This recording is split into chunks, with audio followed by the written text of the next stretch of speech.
An alien officer mocked the human cadet.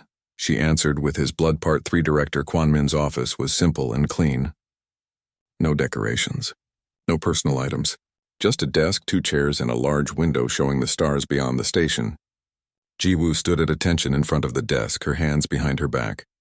Quan Min sat down and gestured to the other chair. Sit, cadet. This is not a formal disciplinary meeting. Not yet. Ji-woo sat carefully. Her ribs hurt more now than they had immediately after the fight. She kept her face neutral, showing no pain. Do you understand what you have done? Quan Min asked. I defended myself in a sanctioned training match, sir. You humiliated a decorated Krenathi officer in front of 300 witnesses, Quan Min said flatly. You broke 2 of his arms. You choked him unconscious. That goes far beyond self-defense. He did not give me another option, sir, Ji-woo replied. I tried to end it. 3 times I gave him the chance to submit. He refused. Quan Min leaned back in his chair, studying her. I read your file before you came here. Korean Unified Defense Force. Special Operations. 4 years of service. Decorated for action during the Busan incursion. He paused. The file did not mention how dangerous you actually are. I did not think it was relevant, sir. Not relevant? Quan Min's voice rose slightly. You are trained to kill, cadet. You are trained in techniques that most species in this academy have never even heard of. And you did not think that was relevant? Ji-woo met his eyes. Every soldier in this academy is trained to kill, sir. That is what soldiers do. The only difference is that I am human, and I am good at it. Quan Min was quiet for a moment. Then he sighed. Fair enough. Tell me what happened, everything. Ji-woo described the training session. Velthar's mockery, his challenge. The fight itself. She spoke calmly and precisely, leaving nothing out. Quan Min listened without interrupting. He has done this before, Ji-woo finished. I have heard the stories. Other cadets from smaller species. He finds ways to hurt them and calls it training. Someone needed to stop him. That someone did not need to be you, Quan Min said. Do you know what this will cause? The Krenathi are one of the most powerful military forces in the Galactic Coalition. Having one of their officers broken by a human cadet will create political problems. Should I have let him break me instead? Ji-woo asked quietly. Quan Min had no answer for that. He stood and walked to the window, looking out at the stars. When humanity joined the coalition, we made promises. We said we would follow their rules, respect their traditions, prove we could work alongside them peacefully. He turned back to face her. You just made that much harder. I am sorry, sir, but I am not sorry for winning. I know, Quan Min said, and that is what worries me. There will be an inquiry, a formal tribunal. Velthar will demand it. The Krenathi leadership will demand it. They will want you expelled. They may want you prosecuted. Ji-woo felt a chill. What will happen, sir? I do not know yet, Quan Min admitted. But whatever happens, you must be prepared. Tell the truth. Show respect. And for the love of Earth, do not fight anyone else before the tribunal. Yes, sir. Dismissed. Get yourself to medical. That is an order. Ji-woo stood, saluted, and left the office. In the corridor outside, Hyun-soo was waiting. He fell into step beside her. What did he say? Hyun-soo asked. Tribunal. Probably expulsion. Maybe worse. That is not right, Hyun-soo said angrily. You were defending yourself.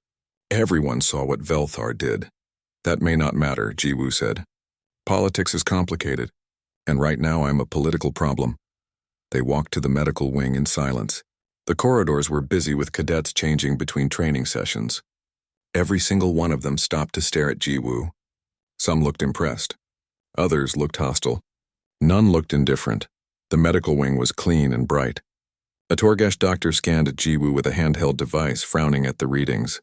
Cracked rib, as you suspected, the doctor said. Deep bruising across your back and shoulders. Minor concussion. You should be in bed for 3 days minimum. I have training tomorrow, Ji-woo said. Not anymore, you do not, the doctor replied firmly. Medical override. 3 days rest. That is final. Ji-woo wanted to argue but knew it was pointless. The doctor gave her medication for the pain and sent her to her quarters. Hyun-soo walked with her. Get some sleep, he said at her door. I will check on you later. Thank you, Ji-woo said.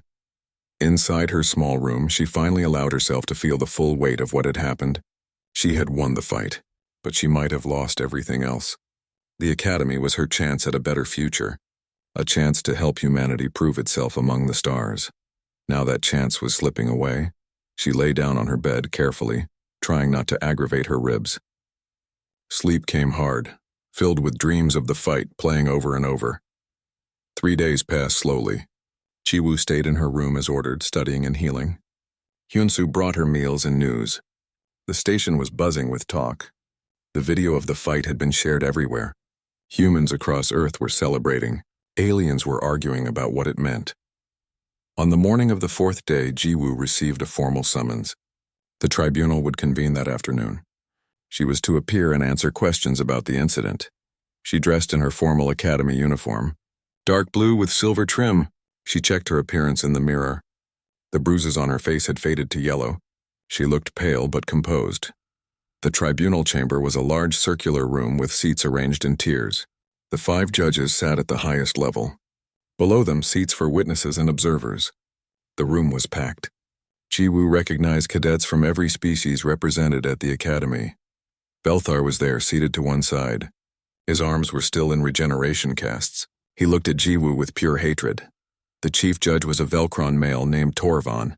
His voice was deep and authoritative. This tribunal is convened to investigate the incident between Instructor Velthar and Cadet Jiwoo. The charges are assault on a superior officer and excessive force in a training exercise. Jiwoo stood in the center of the room, alone. The judges looked down at her. 5 different species, 5 different perspectives on what she had done. Cadet Jiwoo, Torvan said, "You are accused of serious violations of Academy protocol. How do you plead?" "Not guilty, sir," Jiwoo said clearly. Belthar stood, wincing at the movement. "She broke my arms. She nearly killed me, and she pleads not guilty? You will have your chance to speak, instructor," Torvan said firmly. "Sit down." The tribunal proceeded methodically. First, they showed the video of the fight. Jiwoo watched herself on the screen, seeing it from outside perspectives. It looked brutal. She understood why they were concerned. Then they called witnesses. Velthar spoke first, describing how he had simply offered a training demonstration, and Jiwoo had attacked him with savage violence. "I was trying to teach," Velthar said. She was trying to kill. Jiwoo kept her face blank, but inside she was angry.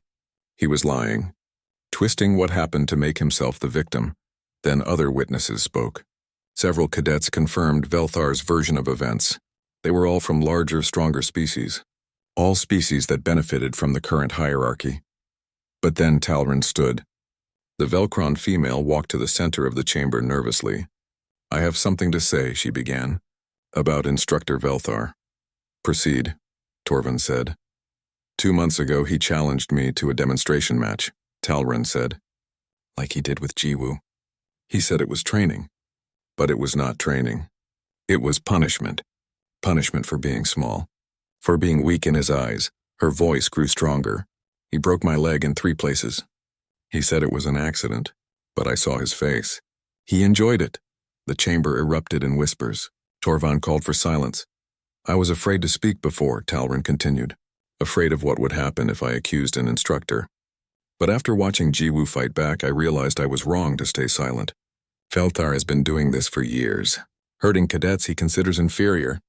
Jiwoo is not the criminal here. She is the one who finally stopped him." Velthar jumped to his feet. "Lies, this is a conspiracy."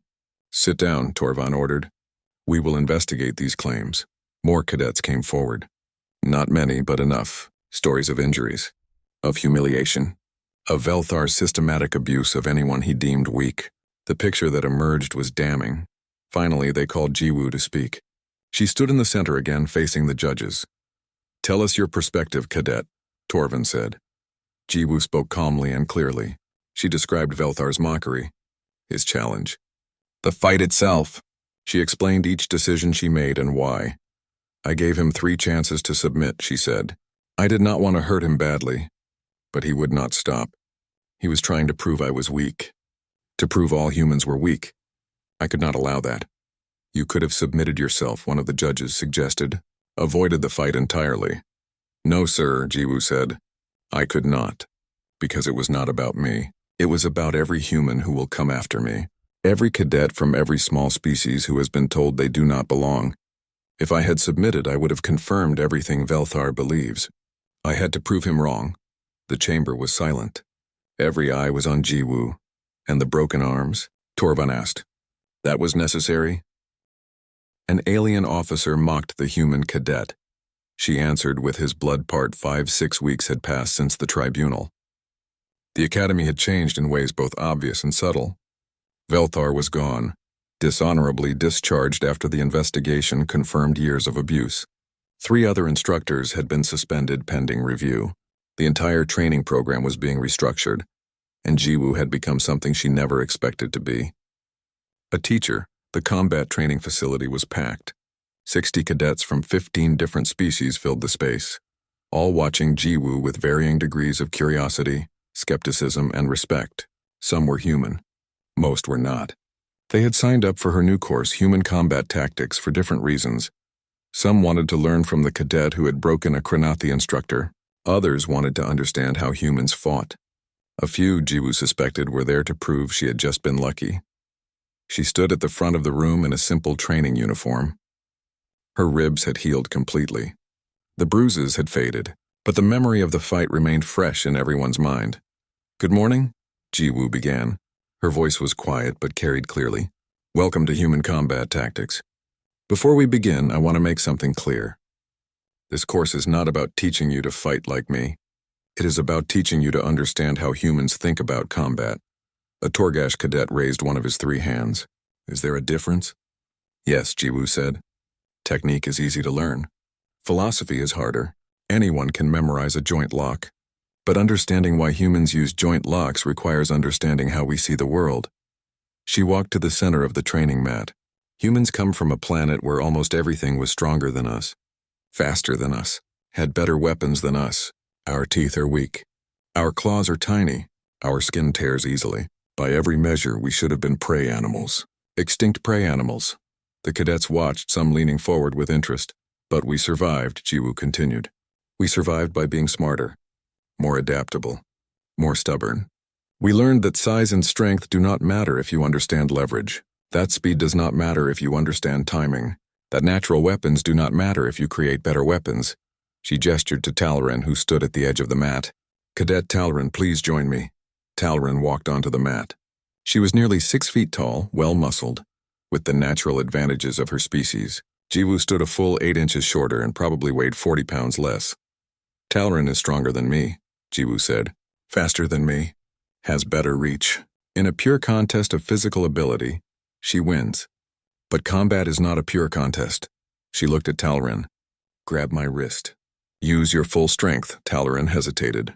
I do not want to hurt you. You will not, trust me. Grab my wrist. Talrin grabbed Jiwoo's right wrist with both hands holding tight. The size difference was obvious. Talrin's hands completely engulfed Jiwoo's wrist. Now what? Talrin asked. Now I escape, Jiwoo said calmly. She twisted her arm in a specific way, rotating against Talrin's thumbs, the weakest point of any grip.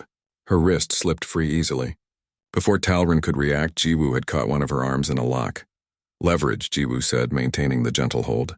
Your strength does not matter if I am not fighting against your strength. I am fighting against the structure of your joints, which have limits regardless of how strong your muscles are. She released Talrin and stepped back. This is the first principle of human combat. Do not fight force with force. Redirect it, use it, make it work against itself. For the next hour, Jiwoo taught basic principles. Not specific techniques yet, but concepts. How to move efficiently. How to read an opponent's balance. How to find weaknesses in any defense. The cadets practiced with partners, learning through repetition. Hyun-soo assisted, walking between pairs and offering corrections. He had been training with Jiwoo for months now and understood her methods well. A young human female named Bora struggled with a joint lock. Her partner, a Velcron male, was too flexible for the technique to work properly. Cadet instructor, Bora called. This does not work on him. Jiwoo came over and observed. Good. You found the limitation. Every technique has limitations. That is why we learn many techniques. Show me what you tried, Bora demonstrated. Jiwoo nodded. His elbow bends differently than a human's. That lock will not work. But his knee joint is similar to ours. Try this instead. She showed Bora an alternative technique targeting the knee. Bora practiced it slowly, then faster. It worked. Never assume a technique will work on every species, Jiwoo told the class. Study anatomy. Understand your opponent's structure. Adapt. By the end of the first session, the cadets were tired but engaged. Several approached Jiwoo with questions as the class ended. Cadet instructor, a Kranathi female named Rachel, asked, "Why did you give Velthar 3 chances to submit? In real combat, mercy can get you killed." Jiwoo considered the question carefully. This is an important distinction. In a real war, fighting an enemy who wants you dead, you do what you must to survive. No mercy needed. But Velthar was not my enemy. He was a bully. Bullies need different treatment. I do not understand, Rachel said. If I had seriously hurt Velthar immediately, people would say I was savage, violent, that I proved humans are dangerous and uncivilized. Jiwoo explained. But by giving him chances to surrender, I showed restraint, discipline, honor. When he refused and forced me to hurt him, everyone saw that he made that choice. Not me. Rishal's eyes widened with understanding. You were fighting 2 battles. One physical, one political. Exactly, Jiwoo said. That is another human principle. We think several moves ahead. We consider consequences beyond the immediate fight. As the cadets filed out, Director Kwon Min entered. He watched the last few students leave before approaching Jiwoo. The course is going well, he observed. Thank you, sir. The students are eager to learn. I have news, Kwon Min said. The Coalition Council has requested a demonstration. They want to see human combat capabilities firsthand. They are sending observers next month. Jiwoo felt a knot form in her stomach. They want to evaluate us. Yes. After what happened with Velthar, there are questions. Some council members are concerned about having humans in the military. Others are interested in recruiting more. This demonstration will influence policy for decades. No pressure then, Jiwoo said dryly. Kwon Min smiled slightly. You have already done the hard part. You proved humans belong here. Now you just need to prove it again with the entire coalition watching. Over the next month, Jiwoo trained harder than ever. She pushed her students, preparing them for the demonstration. She worked with Hyunsu to develop routines that would showcase human abilities without seeming aggressive or threatening. It was a careful balance. Too much restraint and they would seem weak. Too much aggression and they would seem dangerous. They needed to be impressive but controlled. Capable but not threatening. The day of the demonstration arrived. The training facility had been reconfigured for the event. Seating for 200 observers surrounded the main arena. Representatives from every major coalition species attended. Some were military officials. Others were politicians. All were there to judge humanity. Jiwoo stood with her demonstration team. 20 humans carefully selected.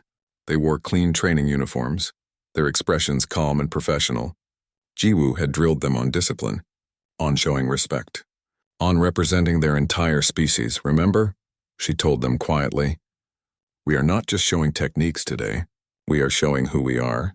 Stay focused. Stay controlled. Make Earth proud. They nodded, faces serious. The demonstration began with basics. Movement drills showing human speed and agility. Striking demonstrations on reinforced targets showing power generation. The observers watched politely but without much interest. These were standard military skills. Then Jiwoo moved to the more impressive material. Hyunsu attacked her with a training weapon. She disarmed him in 3 moves, each one flowing smoothly into the next. The weapon clattered across the floor. Human combat emphasizes weapon retention and disarmament, Jiwoo explained to the observers. We evolved without natural weapons, so we became very good at taking weapons from others and using them ourselves. She demonstrated with several partners. Larger aliens, stronger aliens. Each time she found a way to neutralize their advantages. Joint locks, throws, pressure point strikes. The observers began to pay closer attention. For the finale, Jiwoo had planned something special. A full-contact sparring match against Bora. Both women would wear protective gear and fight at full intensity for 3 minutes. The match was fast and technical. Bora had learned well and pushed Jiwoo hard. They exchanged strikes in grappling positions, each one demonstrating different aspects of human combat doctrine. When time expired, both were breathing hard but still standing. The observers applauded politely. Jiwoo bowed to Bora, showing respect. Then one of the observers stood. He was a Kranathi general named Tormak. Impressive, he said, his voice carrying across the arena. But I have a question.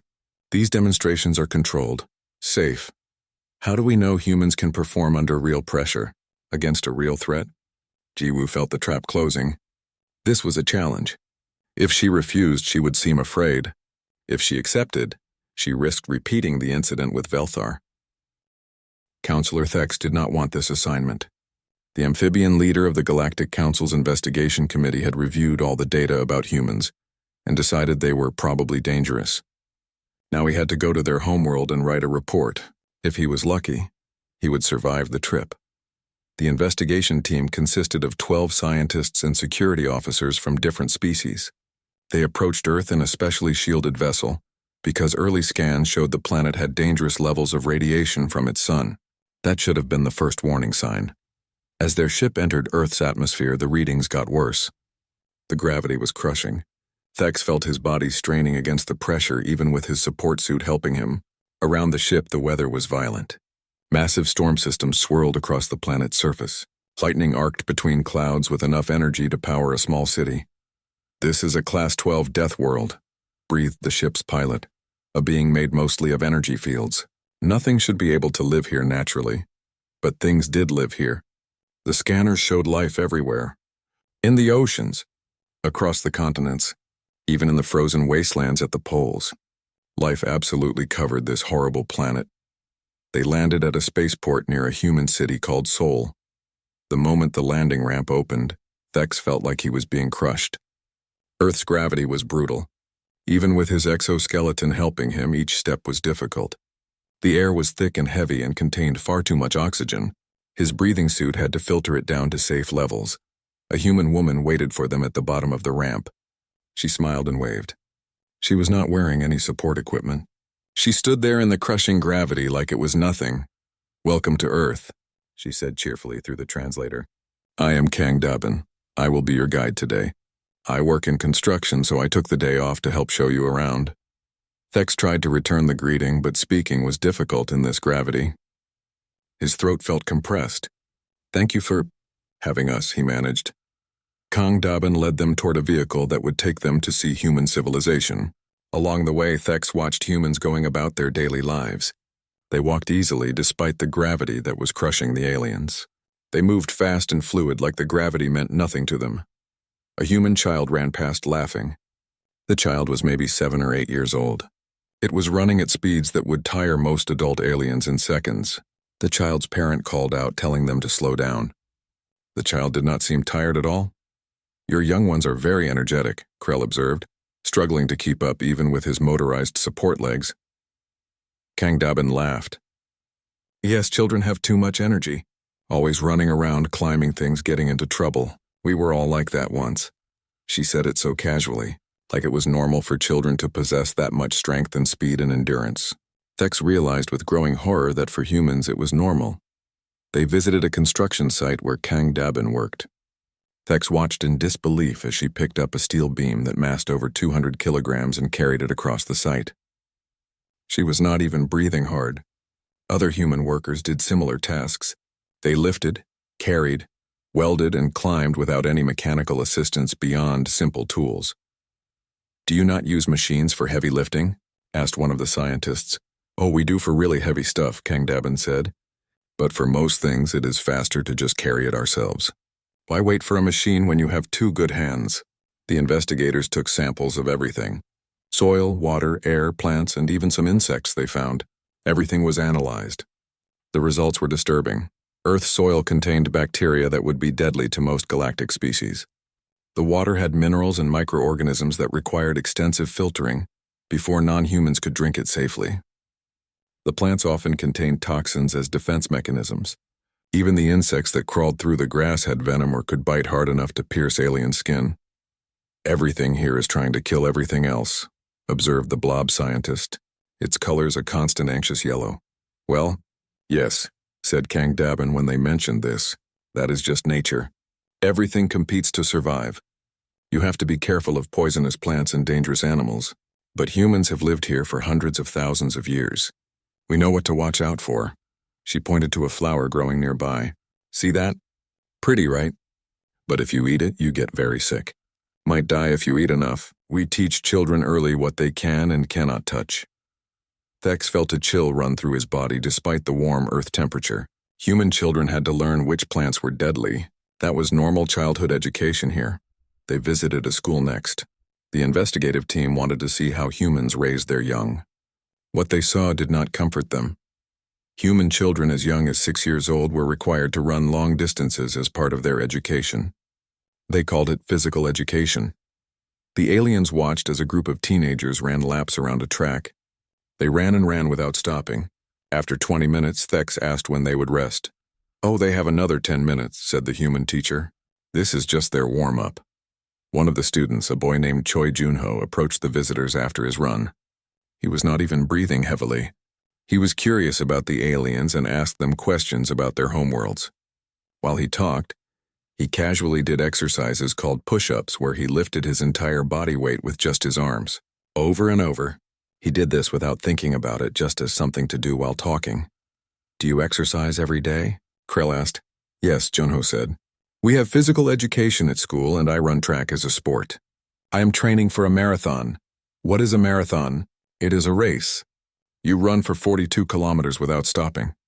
The aliens looked at each other in shock. 42 kilometers? Without stopping? This was a sport that children did for fun? The investigation team asked to see Earth's wildlife. They were taken to a conservation center where injured animals were treated before being released. What they saw there would haunt their dreams. A bear stood in its enclosure. It was 3 meters tall when it stood on its back legs. Its claws were longer than Thex's fingers. Its teeth could crush bone. The human caretaker entered the enclosure to give it medicine. The bear was sedated, but still. The human walked right up to this monster and injected it with medication like it was nothing. "Is that not dangerous?" Thex asked. "Very dangerous," the caretaker agreed. "Bears are one of our largest predators. They can be aggressive and territorial. But this one was hit by a vehicle and broke its leg. We fixed the leg, and now we are making sure it heals properly before we release it back into the wild." "You will release it? This creature will be free to roam your world?" "Yes, of course. Bears are a natural part of our ecosystem. They have as much right to live here as we do." The team also saw footage of other Earth predators. Big cats that could run faster than most vehicles and had jaws strong enough to snap a human's neck. Crocodiles that lurked in rivers and could pull prey underwater with crushing force. Sharks that patrolled the oceans with rows of razor-sharp teeth. Snakes with venom that could kill a human in minutes. And humans lived alongside all of these creatures. They built cities and farms in territory that belonged to predators. Sometimes the predators ate humans. Sometimes humans had to kill predators that became too dangerous. It was considered normal. Just part of life on Earth. "How do your young survive?" asked Krell quietly. "How do you protect them from all these threats?" The human guide seemed confused by the question. "We teach them to be careful. We teach them to recognize danger. Sometimes accidents happen and people get hurt or killed, but mostly we just learn to live with the dangers. Life is risky everywhere, is it not?" "No," Thex thought. "Life is not this risky everywhere. Most civilized worlds had eliminated large predators thousands of years ago. Most worlds did not have plants that could poison you or insects that could sting you or weather that could kill you if you were caught outside without shelter." The investigation team spent 2 weeks on Earth. Every day brought new horrors. They learned about Earth's diseases, which were aggressive and evolved rapidly. They learned about Earth's weather, which could shift from pleasant to deadly in hours. They learned about Earth's history, which was filled with humans fighting and killing each other in countless wars before finally learning to cooperate. On their last day, they attended a human sporting event called football. They watched as humans crashed into each other at full speed, tackling and blocking and fighting for control of a ball. Players were injured during the game. Broken bones, torn muscles, concussions. The players were taken off the field, treated, and sometimes sent back to play more. The crowd cheered the whole time. "This is entertainment for you?" Thex asked Kang Dabin, who had accompanied them. "Yes. Football is very popular. It is exciting to watch. But they are hurting each other." "Well, yes, but not on purpose, mostly. Injuries are part of the sport. The players know the risks." Thex realized something then. Humans considered activities that would be classified as combat training to be sports and entertainment. They watched other humans fight and get injured for fun. They celebrated violence that was controlled just enough not to be lethal. Warlord Crag read the report about his brother's injury and felt rage burn through his entire body. Ambassador Grawl had recovered, but the humiliation remained. A human, a tiny creature from a species that had barely left its own solar system, had broken a Vortan warrior's spine in front of the entire galaxy. The shame was unbearable. The Vortan homeworld was a place of honor and strength. For thousands of years, the Vortans had been the galaxy's premier warriors. No species had ever defeated them in open combat. They were the largest, the strongest, the most fearsome. Their military might keep dozens of smaller species in line through sheer intimidation. Now everyone was talking about humans. Everyone was watching videos of Corporal Park destroying Grawl. The respect the Vortans had built over millennia was crumbling because of one incident. Crag would not allow it to continue. He called a meeting of the Vortan War Council. 300 ship captains assembled in the grand hall of their military command station. They all wanted the same thing: to put humanity back in its place. "We have been humiliated," Crag announced to the gathered warriors. "A species of weaklings has made us look foolish. They hide behind their diplomats and use tricks to defeat our warriors. This cannot stand." The hall erupted in roars of agreement. Warriors beat their tails against the floor in a thunderous rhythm that shook the walls. "We will show the galaxy what true warriors look like," Crag continued. "We will demonstrate that the Vortans are still the supreme military power. Humanity will learn their place, and every species watching will remember why they fear us." The Vortan fleet mobilized. 300 warships, the largest military force assembled in recent galactic history. Each ship was massive, built for intimidation as much as combat.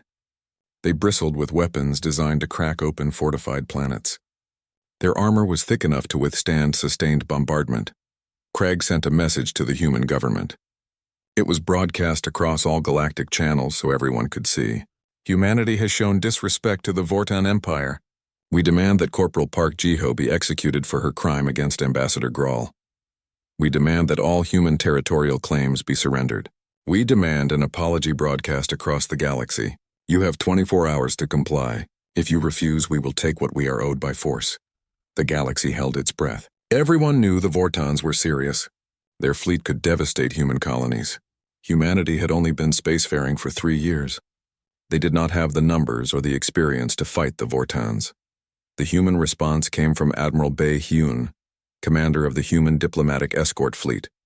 20 ships waited at the coordinates specified in the Vortan ultimatum. The fleet looked tiny compared to what was coming. Admiral Bae's message was simple: "We reject your demands. Corporal Park acted in defense of her charge and will not be punished. Our territorial claims are legitimate and will not be surrendered. We owe you no apology. If you wish to demonstrate what true warriors look like, we accept your challenge. Come and show us." The galaxy watched in disbelief. Humanity was going to fight against a fleet 15 times their size? It was suicide. Most species began making plans to divide up human territory after their inevitable defeat. Captain Yoon Seok commanded one of the human ships, a destroyer called Indomitable.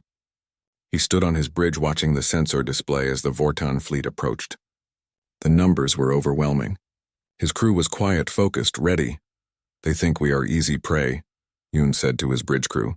"They think because we are small we are weak. They think because we are new to space we do not know how to fight." He smiled coldly. "They are about to learn that humans have been fighting since before we discovered fire. Space is just a new arena." The Vortan fleet arrived in formation, a massive wall of ships that blocked out the stars. They were confident. They had numbers, firepower, and experience. What could these humans possibly do? The battle began with the Vortans firing first, a massive volley of energy weapons and missiles. The human ships scattered like startled birds, moving in patterns that seemed random but were actually carefully choreographed. Most of the Vortan fire missed entirely. The shots that did connect hit shields that absorbed far more punishment than the Vortans expected.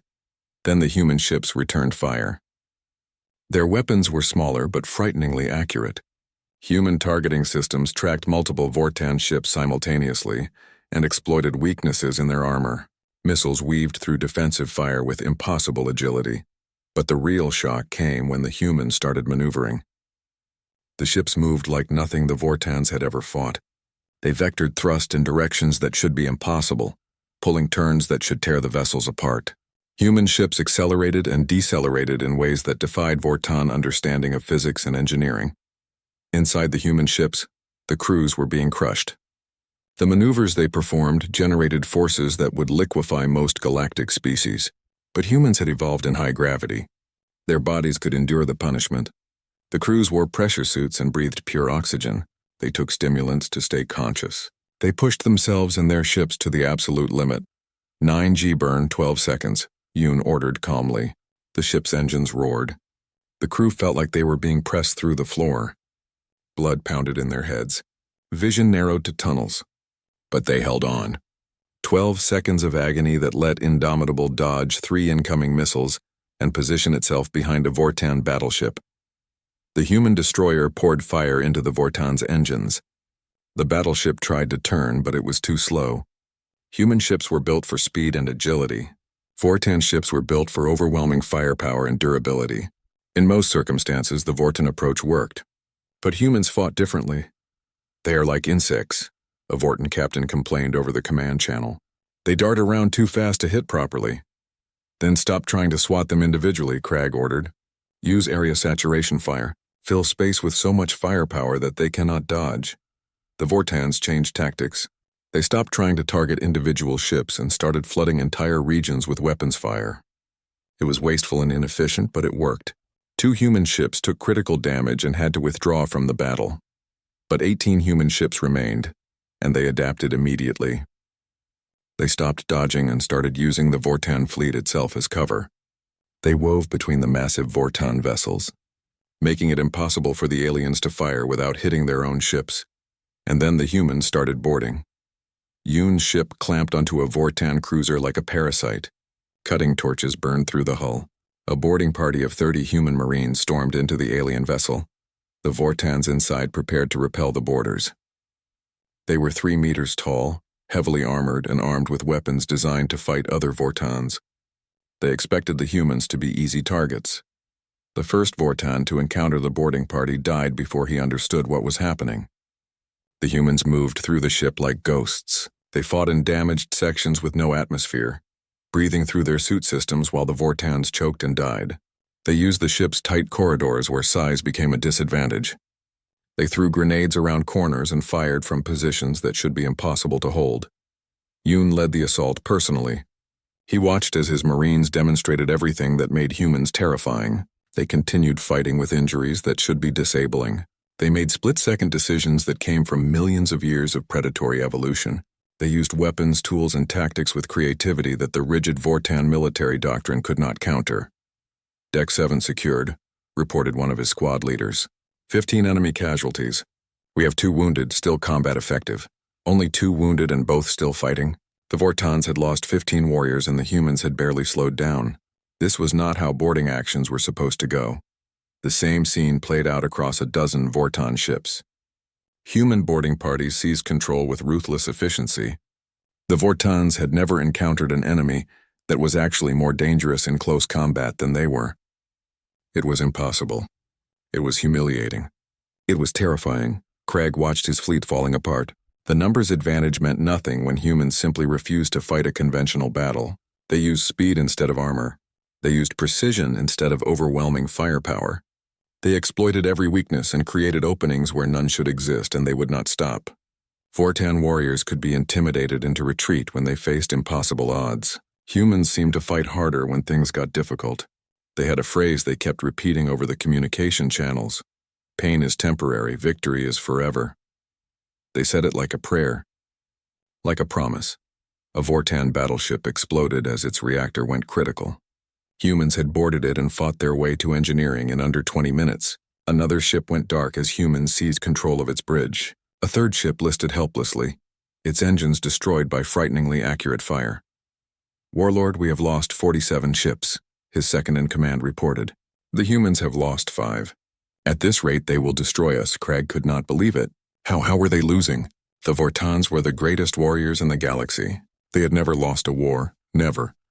6 months had passed since the battle. The Galactic Council chambers looked the same as always, but everything had changed. The species that filled the Grand Hall watched the human delegation with new eyes. Some looked with respect, others with fear. A few with calculation, wondering how to use this new power in the galaxy for their own benefit. Ambassador Han Yunji walked through the chamber to take her seat at the council table. Behind her, as always, stood Corporal Park Jiho in her crisp uniform. Other species moved aside to let them pass. Some nodded in respect, None challenged them. The council leader, the ancient jellyfish-like being, floated at the center of the chamber. This emergency session is called to order. We are here to discuss the formal treaty between the Vortan Empire and the Human Systems Alliance, and to vote on humanity's application for full council membership. A holographic image appeared showing Ambassador Grawl. He had recovered fully from his injury, but something in his bearing had changed. He looked smaller somehow, despite his massive size. The arrogance was gone. The Vortan Empire formally apologizes to Ambassador Han and to humanity for the aggressive actions of our military forces, Grawl said, his voice lacking its former thunder. We recognize that our attack was unjustified. We request a non-aggression treaty and hope to build better relations with humanity in the future. Han stood to respond. The Human Systems Alliance accepts your apology and agrees to the non-aggression treaty. We have no desire for continued conflict. We hope this can be the foundation for mutual respect and eventual friendship between our peoples. Graal's eyes showed something like relief. The Vortans had learned a hard lesson. They were still powerful, still dangerous, but they were no longer the unquestioned military force of the galaxy. That title belonged to whoever was strong enough to take it, and the humans had proven themselves worthy of respect. The council moved on to other business. A small bird-like species requested human security forces to protect their colony from pirates. A mineral-rich species asked for human military advisors to train their defense forces. 3 different species presented trade agreements that heavily favored human interests. The galaxy was adapting to the new reality. Humanity was dangerous, yes, but they were also honorable. They did not conquer or enslave. They defended themselves and their allies, but they did not seek to dominate. That combination of strength and restraint was rare in the galaxy, and many species wanted to align themselves with it. Krell, the insectoid scientist who had studied human biology, approached Han during a break in the proceedings. Ambassador, I wanted to apologize for my initial fear of your species. I have spent the last month studying human culture and history. I understand better now. What do you understand? Han asked kindly. That strength without compassion is just brutality, Krell said. Your species is strong, but you are also kind. You could dominate, but you choose to cooperate. That is why others are beginning to trust you, not because they do not fear your strength, but because they see you use it wisely. Han smiled. That is very insightful, Krell. We have learned through much pain and suffering that cooperation creates better outcomes than conquest. We almost destroyed ourselves before we learned that lesson. We do not want to make the same mistakes with the galaxy that we made with each other. The session resumed. The vote on human council membership was called. Species after species voted in favor. A few abstained, still uncertain about humanity's place in the galaxy. None voted against. The motion passed overwhelmingly. The Human Systems Alliance is granted full membership in the Galactic Council, announced the council leader, with all rights and responsibilities that entails. Welcome, Ambassador Han, to your new position as a council member. The chamber erupted in applause, though the aliens made various sounds instead of clapping. Clicking, humming, tapping, and other noises filled the room. It was the closest thing to a standing ovation that existed in galactic politics. After the session ended, Han and Jiho walked through the station. They had some time before their transport back to the human delegation offices. The station was crowded as always, thousands of beings from hundreds of species going about their business. Jiho noticed that beings no longer stared at them with quite the same fear they had 6 months ago. There was still caution, yes, but also curiosity and respect. Several beings even nodded greetings as they passed. Do you think they will actually leave us alone now? Jiho asked quietly.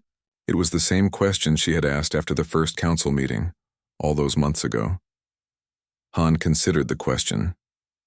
The station's central plaza spread out before them, filled with diverse life forms coexisting in relative peace. For a while, yes. They need time to understand us better. To see that we are not monsters, just people trying to find our place in the galaxy. But eventually someone will challenge us again, Jiho said. It was not a question. Probably, Han agreed. Humans are not the only ambitious species out there. Someone will test our limits eventually. Someone will see our kindness as weakness and try to exploit it. That is the nature of politics and power. And when they do, Han stopped and turned to look at her security chief. Then we will do what humans have always done. We will protect what matters to us. We will defend our people. We will show them why Earth's children are not to be trifled with." She smiled slightly. "But until then, we try to make friends. We try to build something better than just an empire built on fear." They continued walking. Ahead they saw a group of young aliens, students probably, watching them nervously. One of the students, a small reptilian creature, worked up the courage to approach. "Excuse me, Ambassador Han," the student said through a translator that made their voice sound thin and uncertain. "Could I ask you a question?" "Of course," Han said warmly. "I have been studying Earth and human culture for a class project. Everyone says humans are scary and dangerous, but your art and music and literature, they are beautiful. They are about love and hope and cooperation. How can you be both? How can you be so dangerous and so gentle at the same time?" Han knelt down to be at eye level with the young student. "Because we had to be both to survive. We had to be strong enough to protect ourselves from the dangers of our world, but we also had to be kind enough to work together, because no human can survive alone. We learned that our strength is greatest when we use it to protect what we love, not to conquer what we fear." The student's eyes widened with understanding. "So you are warriors who chose to be gardeners?" Han laughed. "That is a beautiful way to put it. Yes, exactly. We would rather plant gardens than burn them. But if someone tries to burn our garden, they will discover that we remember how to fight. We just prefer not to." The student thanked her and hurried back to their group, excited to share this insight. Han and Jiho continued their walk. "Should I have pulled that strike?" Jiho asked suddenly. "The one that started all this. Everyone still asks me if I should have shown more restraint." Han stopped and looked at her security chief seriously. "You did what humans do, Jiho. You saw someone weaker being threatened by someone stronger and you protected them. That is not a flaw in your character. That is exactly why humans survived Earth. We protect each other. We stand up to bullies. We refuse to let the strong prey on the weak." She put a hand on Jiho's shoulder. "Never apologize for that. Yes, it caused complications. Yes, it started a war. But it also showed the galaxy who we really are. We are not conquerors seeking to dominate. We are not monsters looking for victims. We are protectors. We are survivors. We are humans who will fight when necessary but prefer peace when possible." Jiho nodded slowly. "I understand. I just worry that I made things harder for our people." "You made things clearer," Han corrected. "The galaxy was going to test us eventually. Better that they learned the truth now, on terms we could control. Then later when the stakes might be higher. You did your job and you did it well. Never doubt that." They reached the viewing platform that overlooked the station's main docking bay.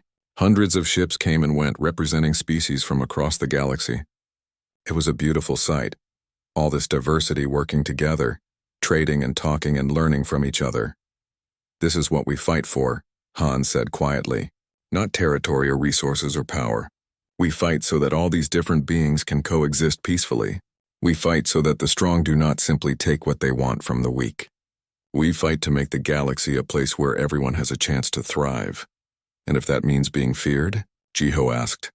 "Then we accept that," Han said. "Fear and respect are close neighbors. As long as they respect us enough to leave us and our allies in peace, I can live with them being a little afraid of us too." A message chimed on Han's communicator. It was from the council offices. Several species had requested meetings to discuss potential alliances with humanity. The diplomatic work never stopped. "Come on," Han said with a tired smile. "We have more hands to shake and treaties to negotiate. The galaxy does not run itself.